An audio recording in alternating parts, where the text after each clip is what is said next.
Are you tired of complaining?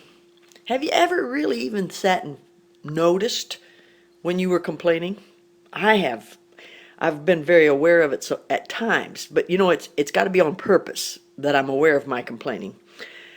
Jude, verse 16 says, "These are murmurers, complainers, walking after their own lust, and their mouth speaketh great swelling words, having men's persons in admiration because of advantage." Now, Jude's book talks of the early history of Israel. Just think about the history of Israel. And all of us use this, you know, as an example. But look at the great things that happened to them. They were delivered from slavery. They crossed the Red Sea on dry ground. They had bitter water made sweet. They had water come from a rock. They were fed manna each day, just enough.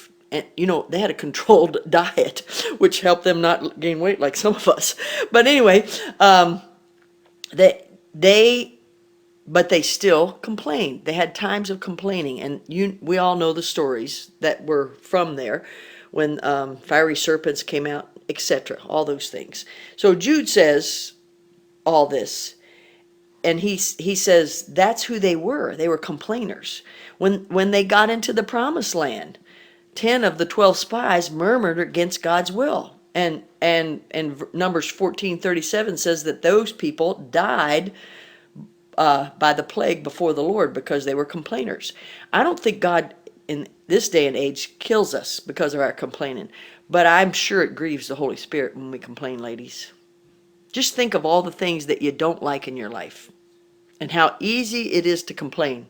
Can I tell you that 2 days ago, I was driving across Iowa, and my mind started to want to complain that I had to drive 400 miles to get to the next place to be able to fly out. And the complication of my life, I started to complain in my mind.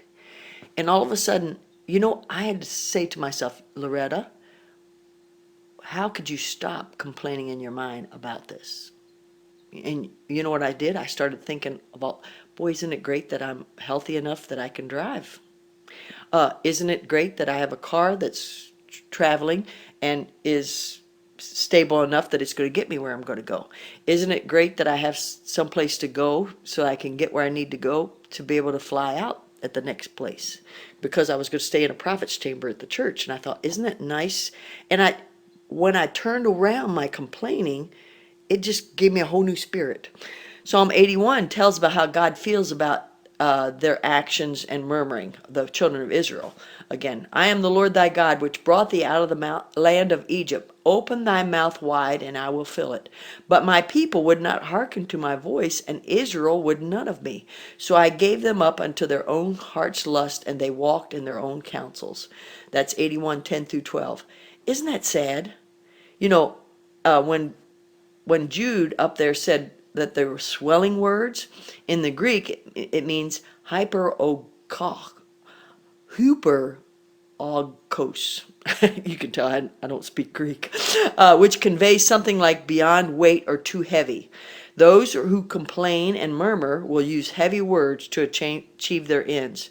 They always speak with compassion and intensity because they want people to understand how important it is that they listen to their complaints.